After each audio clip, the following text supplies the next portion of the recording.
Hello friends. 14 अप्रैल 1891 ये वही date है जिस डेट में भारतीय संविधान के मुख्य निर्माताओं में से एक डॉक्टर भीमराव अंबेडकर जी का जन्म हुआ था। डॉक्टर भीमराव अंबेडकर एक प्रसिद्ध राजनीतिक नेता, दार्शनिक, लेखक, अर्थशास्त्री, न्यायविद, बहुभाषाविद, धर्म दर्शन के विद्वान और एक समाज सुधारक भी थे, जिन्होंने भारत में अस्पृश्यता यानी अनटचेबिलिटी और सामाजिक असमानता के उन्मूलन के लिए अपना जीवन समर्पित कर दिए। श्रमिकों, किसानों और महिलाओं के अधिकारों का समर्थन भी किया था। वे स्वतंत्र भारत के प्रथम विधि एवं न्याय मंत्री, भारतीय संविधान के जनक एवं भारत गणराज्य के निर्माताओं में से एक थे। इनका जन्म 14 अप्रैल 1891 में मध्य प्रदेश के इंदौर शहर में स्थित महू में हिंदू महार जाति में हुआ था, जिसका नाम आज बदलकर डॉक्टर अंबेडकर नगर रख दिया गया है। उन्हें समाज में हर तरफ से भारी भेदभाव का सामना करना पड़ा, क्योंकि महार जाति को उच्च वर्ग द्वारा अछूत के रूप में देखा जाता था। उन्हें पानी के बर्तन को भी छूने का अधिकार नहीं था। ऐसा कहा जाता था कि स्कूल का चपरासी उन्हें पानी पिलाता था और जिस दिन चपरासी नहीं आता था वह पानी पीने से वंचित रह जाते थे। वे पिता रामजी मालोजी सकपाल और माता भीमाबाई की 14वीं व अंतिम संतान थे। उनका परिवार कबीर पंथ को मानने वाला मराठी मूल का था और वो वर्तमान महाराष्ट्र के रत्नागिरी जिले में अंबडवे गांव के निवासी थे। वे हिंदू महार जाति से संबंध रखते थे, जो तब अछूत कही जाती थी, और इस कारण उन्हें सामाजिक और आर्थिक रूप से गहरा भेदभाव सहन करना पड़ता। भीमराव अंबेडकर के पूर्वज लंबे समय से ब्रिटिश ईस्ट इंडिया कंपनी की सेना में कार्यरत रहे और उनके पिता रामजी सकपाल भारतीय सेना की महू छावनी में सेवारत थे तथा यहाँ काम करते हुए वे सूबेदार के पद तक पहुंचे थे। उन्होंने मराठी और अंग्रेजी में औपचारिक शिक्षा प्राप्त की थी। अपनी जाति के कारण बालक भीम को सामाजिक प्रतिरोध का सामना करना पड़ा। विद्यालय की पढ़ाई में सक्षम होने के बावजूद भीमराव को छुआछूत के कारण अनेक प्रकार की कठिनाइयों का सामना करना पड़ता था। 7 नवंबर 1900 को रामजी सकपाल ने सतारा की गवर्नमेंट हाई स्कूल में अपने बेटे भीमराव का नाम भीवा रामजी अंबडवेकर दर्ज कराया। उनके बचपन का नाम भीवा था।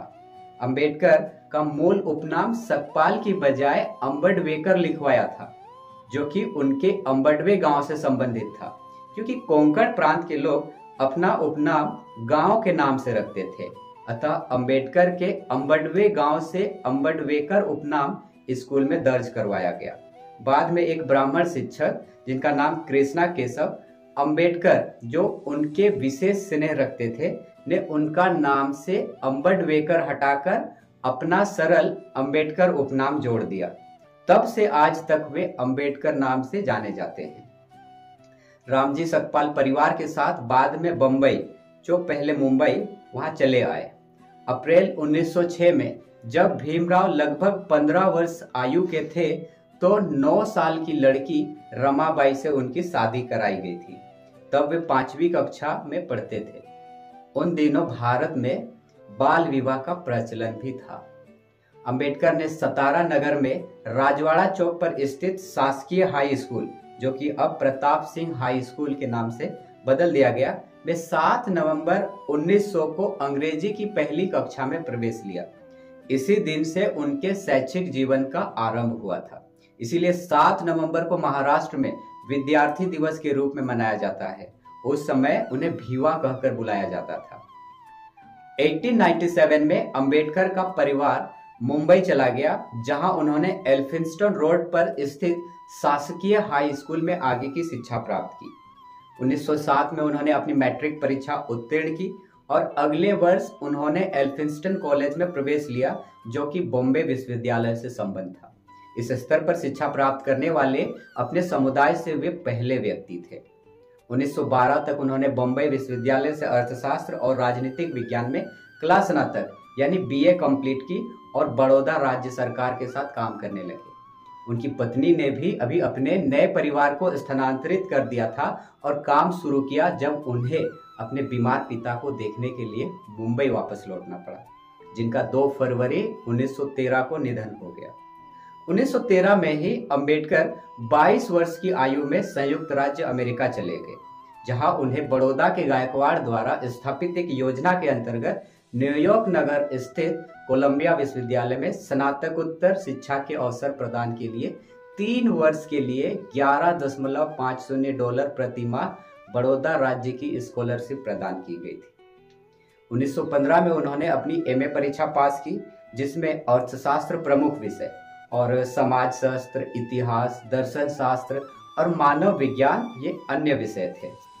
अक्टूबर 1916 में लंदन चले गए और वहां उन्होंने ग्रेज इन में बैरिस्टर कोर्स यानी विधि अध्ययन के लिए प्रवेश लिया और साथ ही लंदन स्कूल ऑफ इकोनॉमिक्स में भी प्रवेश लिया, जहां उन्होंने अर्थशास्त्र की डॉक्टरेट थीसिस पर काम करना शुरू किया।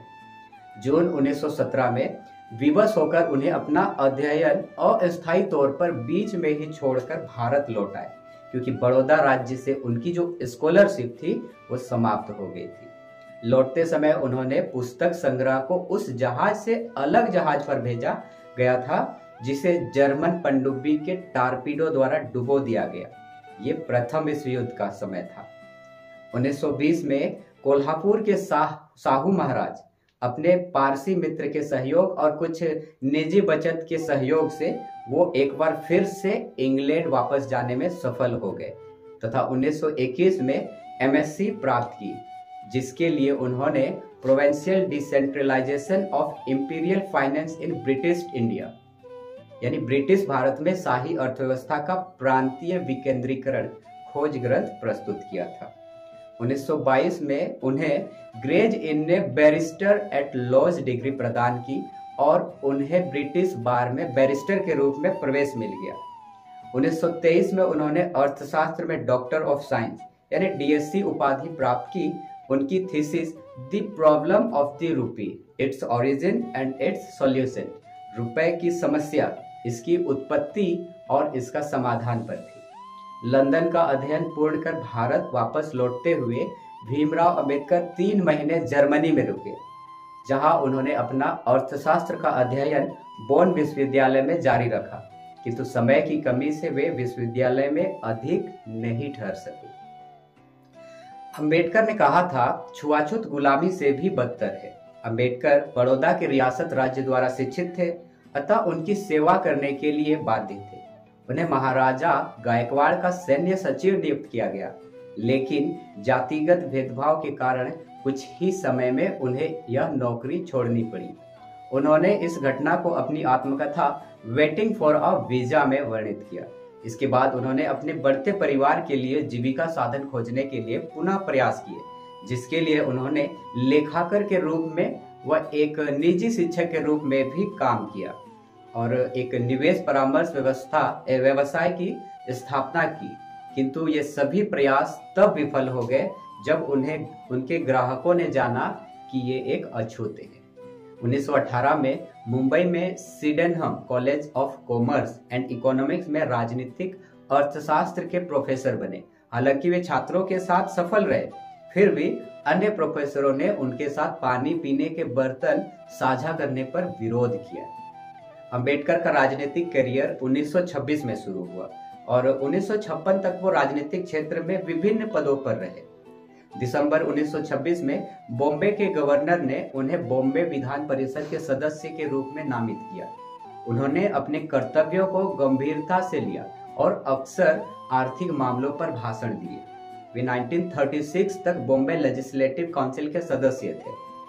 13 अक्टूबर 1935 को अंबेडकर को सरकारी लॉ कॉलेज का प्रधानाचार्य नियुक्त किया गया और इस पद पर उन्होंने 2 वर्षों तक कार्य किया। अंबेडकर बंबई में बस गए। उन्होंने यहाँ एक 3 मंजिला बड़े घर जिसका नाम राजगिरी का निर्माण कराया, जिसमें उनके निजी पुस्तकालय में 50,000 से अधिक पुस्तकें थी। तब यह दुनिया का सबसे बड़ा निजी पुस्तकालय था। 27 मई 1935 को उनकी पत्नी रमाबाई की एक लंबी बीमारी के बाद मृत्यु हो गई। 1940 के दशक के अंत में भारतीय संविधान के मसौदे को पूरा करने के बाद वह नींद के अभाव से पीड़ित थे। उनके पैरों में न्यूरोपैथिक दर्द था। वे इंसुलिन और होम्योपैथिक दवाई ले रहे थे। वह उपचार के लिए बॉम्बे गए और वहां डॉक्टर शारदा कबीर से मिले, जिनके साथ उन्होंने 15 अप्रैल 1948 को नई दिल्ली में अपने घर पर विवाह किया था। डॉक्टरों ने एक ऐसे जीवन साथी की सिफारिश की थी जो एक अच्छा खाना पकाने वाली हो और उनकी देखभाल करने के लिए चिकित्सा का ज्ञान हो। डॉक्टर शारदा कबीर ने विवाह के पश्चात सविता अंबेडकर नाम अपनाया और उनके बाकी जीवन में उनकी देखभाल की। सविता अंबेडकर, जिन्हें माई या माई साहेब कहा जाता था, का 29 मई 2003 को नई दिल्ली के मेहरौली में 93 वर्ष की आयु में निधन हो गया। गांधी व कांग्रेस की कटु आलोचना के बावजूद अंबेडकर की प्रतिष्ठा एक आदित्य विद्वान और विधिवेत्ता की थी, जिसके कारण जब 15 अगस्त 1947 को भारत को स्वतंत्रता मिलने के बाद कांग्रेस के नेतृत्व वाली नई सरकार अस्तित्व में आई तो उसने अंबेडकर को देश के पहले कानून एवं न्याय मंत्री के रूप में सेवा करने के लिए आमंत्रित किया, जिसे उन्होंने स्वीकार कर लिया। 29 अगस्त 1947 को अंबेडकर को स्वतंत्र भारत के नए संविधान की रचना के लिए बनी संविधान की मसौदा समिति के अध्यक्ष पद पर नियुक्त किया गया। संविधान निर्माण के कार्य में अंबेडकर का शुरुआती बौद्ध संघ, रीतियों और अन्य बौद्ध ग्रंथों का अध्ययन भी काम आया। अंबेडकर एक बुद्धिमान संविधान विशेषज्ञ थे। उन्होंने लगभग 60 देशों के संविधानों का अध्ययन किया था। अंबेडकर को भारतीय संविधान का पिता के रूप में मान्यता प्राप्त है। डॉक्टर भीमराव अंबेडकर ने भारतीय संविधान लिखकर भारत को एक अच्छा देश बनाया। 1948 से अंबेडकर मधुमेह से पीड़ित थे और अक्टूबर 1954 तक वो बहुत बीमार रहे। इस दौरान वो कमजोर होती दृष्टि से भी ग्रस्त थे। राजनीतिक मुद्दों से परेशान अंबेडकर का स्वास्थ्य बद से बदतर होता चला गया और 1955 के दौरान किए गए लगातार काम ने उन्हें तोड़ कर रख दिया। अपनी अंतिम पांडुलिपि भगवान बुद्ध और उनका धम्म को पूरा करने के 3 दिन के बाद यानी 6 दिसंबर 1956 को अंबेडकर का महापरिनिर्वाण नींद में दिल्ली में उनके घर में हो गया। तब उनकी आयु 64 वर्ष एवं 7 महीने की थी। दिल्ली से विशेष विमान द्वारा उनका पार्थिव मुंबई में उनके घर राजगृह में लाया गया। 7 दिसंबर को मुंबई में दादर चौपाटी समुद्र तट पर बौद्ध शैली में अंतिम संस्कार किया गया, जिसमें उनके लाखों समर्थकों, कार्यकर्ताओं और प्रशंसकों ने भाग लिया। उनके अंतिम संस्कार के समय उनके पार्थिव को साक्षी रखकर उनके 10 लाख से अधिक अनुयायियों ने भदंत आनंद कौशल्यायन द्वारा बौद्ध धर्म की दीक्षा ली थी, क्योंकि अंबेडकर ने 16 दिसंबर 1956 को मुंबई में एक बौद्ध धर्मांतरण कार्यक्रम आयोजित किया था। अंबेडकरवाद अंबेडकर की विचारधारा तथा दर्शन है। स्वतंत्रता, समानता, भाईचारा, बौद्ध धर्म, विज्ञानवाद, मानवतावाद, सत्य, अहिंसा आदि के विषय अंबेडकरवाद के सिद्धांत हैं।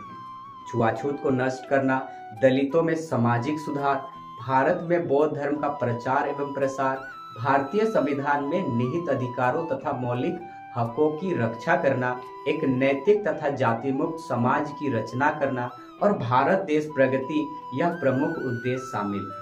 अंबेडकरवाद सामाजिक, राजनीतिक और धार्मिक विचारधारा है। भीमराव अंबेडकर प्रतिभाशाली एवं जुझारू लेखक थे। अंबेडकर को पढ़ने में बहुत रुचि था तथा वे लेखन में भी रुचि रखते थे। इसके चलते उन्होंने मुंबई के अपने घर राजगृह में ही एक समृद्ध ग्रंथालय का निर्माण किया था, जिसमें उनकी 50,000 से भी अधिक किताबें थी। उन्हें 11 भाषाओं का ज्ञान था, जिसमें मराठी, जो कि उनकी मातृभाषा थी, के अलावा अंग्रेजी, हिंदी, पाली, संस्कृत, गुजराती, जर्मनी, फारसी, फ्रेंच, कन्नड़ और बंगाली ये भाषाएं शामिल थी। 1990 में अंबेडकर को मरणोपरांत भारत के सर्वोच्च नागरिक पुरस्कार भारत रत्न से सम्मानित किया गया था। इस पुरस्कार को सविता अंबेडकर ने भारत के तत्कालीन राष्ट्रपति रामास्वामी वेंकटरमण द्वारा अंबेडकर के 99वें जन्म दिवस 14 अप्रैल 1990 को स्वीकार किया गया था। तो आई होप दोस्तों आज का जो हमारा बायोग्राफी था वो आपको काफ़ी ज़्यादा समझ में आया होगा अम्बेडकर जी के बारे में। तो आशा करता हूँ आपको ये वीडियो मज़ेदार लगा होगा। इसी तरह का वीडियो के लिए इस चैनल से जुड़े रहेंगे। मिलते हैं अगला किसी नेक्स्ट बायोग्राफी पर। Thank you.